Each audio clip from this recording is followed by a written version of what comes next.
ತೇಜ್ ಪ್ರಭು ನ್ಯೂಸ್ಗೆ ಸ್ವಾಗತ. ಕರ್ನಾಟಕ ರಾಜ್ಯದ ಅತಿ ದೊಡ್ಡ ಜಿಲ್ಲೆ ಬೆಳಗಾವಿ ಜಿಲ್ಲೆಯನ್ನು ವಿಭಜಿಸಿ ಗೋಕಾಕ್ ಅನ್ನು ಜಿಲ್ಲೆಯಾಗಿಸಿ ಗೋಕಾಕ್ ತಾಲೂಕಿನ ಕೌಜಲಗಿ ಪಟ್ಟಣವನ್ನು ನೂತನ ತಾಲೂಕು ಕೇಂದ್ರವನ್ನಾಗಿ ಘೋಷಿಸಬೇಕು ಎಂದು ಕೌಜಲಗಿ ಕನ್ನಡ ಕೌಸ್ತುಭ ಸಂಘಟನೆಯ ಸರ್ಕಾರವು ಒತ್ತಾಯಿಸಿದೆ. ಪಟ್ಟಣದಲ್ಲಿ ಭಾನುವಾರ ಜರುಗಿದ ಪತ್ರಿಕಾಗೋಷ್ಠಿಯಲ್ಲಿ ಉದ್ದೇಶಿಸಿ ಮಾತನಾಡಿದ ಕನ್ನಡ ಕೌಸ್ತುಭ ಅಧ್ಯಕ್ಷ ಸಾಹಿತಿ ಡಾಕ್ಟರ್ ರಾಜು ಕಂಬಾರ್ ಮಾತನಾಡಿ, ಕೌಜಲಗಿ ಪಟ್ಟಣವು 52 ವರ್ಷಗಳಿಂದ ತಾಲೂಕು ರಚನೆಗಾಗಿ ಹೋರಾಡುತ್ತಿದೆ. ತಾಲೂಕು ಪುನರ್ವಿಂಗಡಣಾ ಸಮಿತಿಗಳು ಕೂಡ ಸರ್ಕಾರಕ್ಕೆ ಶಿಫಾರಸು ಮಾಡಿವೆ. ಇದೇ ಸೋಮವಾರ 8 ಡಿಸೆಂಬರ್ 2025ರಿಂದ ಬೆಳಗಾವಿ ಅಧಿವೇಶನದಲ್ಲಿ ಗೋಕಾಕನ್ನು ಜಿಲ್ಲೆಯನ್ನಾಗಿಸಿ ಹೋಬಳಿ ಕೇಂದ್ರವಾದ ಕೌಜಲಗಿಯನ್ನು ತಾಲೂಕು ಕೇಂದ್ರವನ್ನಾಗಿ ಘೋಷಿಸಬೇಕೆಂದು ಕನ್ನಡ ಕೌಸ್ತುಭ ಸಂಘಟನೆ ಮತ್ತೊಮ್ಮೆ ಸರ್ಕಾರವನ್ನು ಒತ್ತಾಯಪಡಿಸುತ್ತದೆ ಎಂದು ಸಂಘಟನೆ ಅಧ್ಯಕ್ಷ ಸಾಹಿತಿ ಡಾಕ್ಟರ್ ರಾಜು ಕಂಬಾರ್ ಪತ್ರಿಕಾಗೋಷ್ಠಿಯಲ್ಲಿ ಹೇಳಿದರು. ಪತ್ರಿಕಾಗೋಷ್ಠಿಯಲ್ಲಿ ಕನ್ನಡ ಕೌಸ್ತುಭದ ಸದಸ್ಯರಾದ ಜಗದೀಶ್ ಶಿವಾಪುರ್, ರವಿ ಶಿವಮಾರಿ, ಹರೀಶ್ ತೋಳನವರ್, ರಹಮಾನ್ ನಗಾರ್ಚಿ, ಕೆಂಪಣ್ಣ ಡೊಂಬರ್, ಮಂಜು ಶಿವಮಾರಿ, ಮಲ್ಲಿಕಾರ್ಜುನ್ ವಿರಕ್ತಮಠ್ ಮತ್ತು ಸಂತೋಷ್ ದಾಸರ್ ಭಾಗವಹಿಸಿದ್ದರು. ತೇಜ್ ಪ್ರಭು ನ್ಯೂಸ್, ಕೌಜಲಗಿ.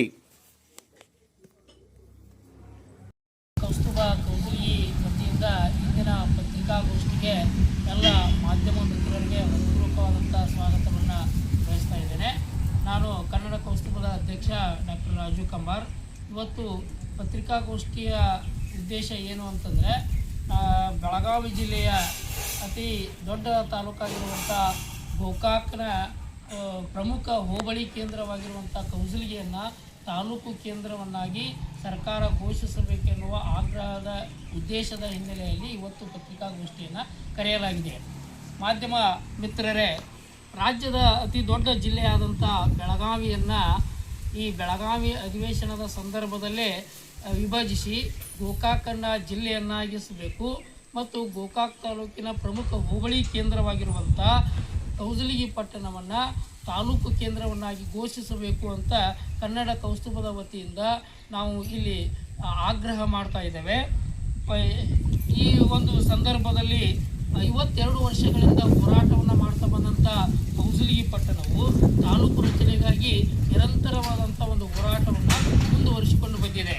ಅಷ್ಟೇ ಅಲ್ಲದೆ ತಾಲೂಕು ಪುನರ್ವಿಂಗಡಣಾ ಸಮಿತಿಗಳಾದಂಥ ಹುಂಡೇಕಾರ ಸಮಿತಿ ಇರ್ಬೋದು, ಗದ್ದಿಗೌಡರ ಸಮಿತಿ ಇರ್ಬೋದು, ಅಥವಾ ವಾಸುದೇವ ಸಮಿತಿಗಳು ಅಥವಾ ಮುಂದಿನ ಎಲ್ಲ ಸಮಿತಿಗಳು ಕೂಡ ಕೌಜಲಗಿ ಪಟ್ಟಣವನ್ನು ತಾಲೂಕು ಕೇಂದ್ರವನ್ನಾಗಿ ಘೋಷಿಸಬೇಕು ಶಿಫಾರಸು ಮಾಡಿದ್ದೇವೆ.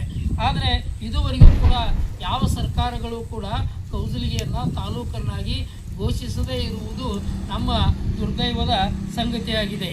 ಅಷ್ಟೇ ಅಲ್ಲದೆ ದೇವರಾಜ ಅರಸರು ಈ ಹಿಂದೆ ಸಣ್ಣ ಸಣ್ಣ ತಾಲೂಕುಗಳನ್ನು ಜಿಲ್ಲೆಯನ್ನಾಗಿ ಮಾಡಬೇಕು, ಅದರಿಂದ ಅಭಿವೃದ್ಧಿ ಕಾರ್ಯಗಳು ಸಾಧ್ಯ ಇದ್ದಾವೆ ಅನ್ನುವ ನಿಟ್ಟಿನಲ್ಲಿ ತಾಲೂಕು ಪುನರ್ವಿಂಗಡಣಾ ಆಯೋಗಗಳನ್ನು ರಚನೆ ಮಾಡಿದರು. ಆ ಸಂದರ್ಭದಲ್ಲಿ ನಮ್ಮ ಹಿರಿಯರು, ಕೌಜಲಗಿ ತಾಲೂಕು ಹೋರಾಟಗಾರರು ಹಿರಿಯರು ಸಾಕಷ್ಟು ಮನವಿಗಳನ್ನು ಸಲ್ಲಿಸಿದರು. ಈಗಲೂ ಕೂಡ ನಾವು ಮಾನ್ಯ ಮುಖ್ಯಮಂತ್ರಿಗಳಿಗೆ ಮತ್ತು ಕಂದಾಯ ಸಚಿವರಿಗೆ, ಜಿಲ್ಲಾ ಉಸ್ತುವಾರಿ ಸಚಿವರಿಗೆ, ಶಾಸಕರಿಗೆ ಮನವಿಗಳನ್ನು ಸಲ್ಲಿಸ್ತಾನೇ ಇದ್ದೀವಿ. ಆದರೂ ಕೂಡ ಇದುವರೆಗೂ ಕೌಜಲಗಿ ಪಟ್ಟಣ ಇನ್ನೂ ತಾಲೂಕು ಕೇಂದ್ರವಾಗಿ ಪರಿವರ್ತನೆ ಆಗಿಲ್ಲ. ಹೀಗಾಗಿ ಈ ಬೆಳಗಾವಿ ಅಧಿವೇಶನದಲ್ಲಿ ಕೌಜಲಗಿ ಪಟ್ಟಣವನ್ನು ತಾಲೂಕು ಕೇಂದ್ರವನ್ನಾಗಿ ಘೋಷಿಸಬೇಕು ಅಂತ ಈ ಸಂದರ್ಭದಲ್ಲಿ ಸರ್ಕಾರವನ್ನು ನಾವು ಒತ್ತಾಯಿಸ್ತಾ ಇದ್ದೇವೆ. ಕರ್ನಾಟಕದಲ್ಲಿ ವಿಶೇಷವಾಗಿ ಹೋಬಳಿ ಕೇಂದ್ರವನ್ನೇ ಗಮನದಲ್ಲಿ ಇಟ್ಟುಕೊಂಡು ಕಿತ್ತೂರು ಕೂಡ ತಾಲೂಕಾದಂಥ ಉದಾಹರಣೆಗಳಿದ್ದಾವೆ. ಅಷ್ಟೇ ಅಲ್ಲದೆ ಕಲಬುರಗಿ ಜಿಲ್ಲೆಯ ಶಹಾಬಾದ್ ಕೂಡ ಕೆಲವೇ ಗ್ರಾಮಗಳನ್ನು ಒಳಗೊಂಡಂಥ ರಾಜ್ಯದ ಅತಿ ಚಿಕ್ಕ ತಾಲೂಕು ಘೋಷಣೆ ಆಗಿದೆ. ಈ ಹಿನ್ನೆಲೆಯಲ್ಲಿ ಹೋಬಳಿ ಕೇಂದ್ರವಾಗಿರುವಂಥ ಕೌಜಲಗಿ ಪಟ್ಟಣವನ್ನು ಕೂಡ ತಾಲೂಕು ಕೇಂದ್ರವನ್ನಾಗಿ ಘೋಷಣೆ ಮಾಡಬೇಕು. ಈ ಪಕ್ಕದ ಕೌಜಲಗಿ ಹೋಬಳಿಗೆ ಸಂಬಂಧಪಟ್ಟಂಥ ರಡ್ಡೆರಟ್ಟಿ, ಕಳ್ಳಿಗುದ್ದಿ, ಹೊಸಳ್ಳಿ, ಮನ್ನಿಕೇರಿ, ಬಗರ್ನಾಳ್ ಅಂತ ಗ್ರಾಮಗಳು, ಹಾಗೂ ಈ ಪಕ್ಕದ ರಾಮದುರ್ಗ ತಾಲೂಕಿನ ಗುಲ್ಕುಂದ, ಆಮೇಲೆ ಚಿಪ್ಪಲಕಟ್ಟಿ, ಬಾಗೋಜಿಕೊಪ್ಪ, ಚಿಕ್ಕೊಪ್ಪ ಮುಂತಾದ ಗ್ರಾಮಗಳು, ಹಾಗೂ ಯರಗಟ್ಟಿ ತಾಲೂಕಿಗೆ ಸಂಬಂಧಪಟ್ಟಂಥ ಮೆಳವಂಕಿ, ದಾಸನಾಳ್ ಅಂತ, ಮೆಳ್ಳಿಕೇರಿ, ದಾಸನಾಳ್ ಅಂತ ಗ್ರಾಮಗಳು, ಹಾಗೂ ಈ ನಮ್ಮ ಪೂರ್ವದಲ್ಲೇ ಕೌಜಲಗಿ ಹೋಬಳಿಯಲ್ಲಿ ಇದ್ದಂಥ ಈಗ ಮೂಡಲಗಿ ತಾಲೂಕಿನಲ್ಲಿದ್ದಂಥ ಯಾದವಾಡ, ಮಾನೊಮ್ಮಿ, ಕೊಪ್ಪದಟ್ಟಿ, ಢವಳೇಶ್ವರ ಮುಂತಾದ ಗ್ರಾಮಗಳನ್ನು ಒಳಗೊಂಡಂಥ ಸುಮಾರು 60ಕ್ಕಿಂತ ಹೆಚ್ಚು ಗ್ರಾಮಗಳನ್ನು ಒಳಗೊಂಡಂಥ ಕೌಜಲಗಿ ಪಟ್ಟಣವನ್ನು ತಾಲೂಕು ಕೇಂದ್ರವನ್ನಾಗಿ ಘೋಷಿಸಬೇಕು ಅಂತ ಈ ಕೌಜಲಗಿ ಪಟ್ಟಣದ ಸಮಸ್ತ ನಾಗರಿಕರು ಹಾಗೂ ಸುತ್ತಮುತ್ತಲಿನ ಗ್ರಾಮಸ್ಥರ ಪರವಾಗಿ ಮತ್ತು ಕನ್ನಡ ಪರ ಸಂಘಟನೆ ಪರವಾಗಿ ಕನ್ನಡ ಕೌಸ್ತುಭ ಈ ಸಂದರ್ಭದಲ್ಲಿ ಸರ್ಕಾರವನ್ನು ಒತ್ತಾಯಪಡಿಸುತ್ತದೆ ಎಂದು ತಮ್ಮ ಮೂಲಕ ಮಾಧ್ಯಮದವರ ಮೂಲಕ ಈ ಒಂದು ಕೌಜಲಗಿ ಪಟ್ಟಣವನ್ನು ತಾಲೂಕು ಕೇಂದ್ರವನ್ನಾಗಿ ಮಾಡಬೇಕೆಂದು ಮತ್ತೊಮ್ಮೆ ನಾವು ಒತ್ತಾಯಿಸುತ್ತೇವೆ. ಡಾಕ್ಟರ್ ರಾಜು ಕಮಾರ್, ಕನ್ನಡ ಕೌಸ್ತುಭದ ಅಧ್ಯಕ್ಷರು.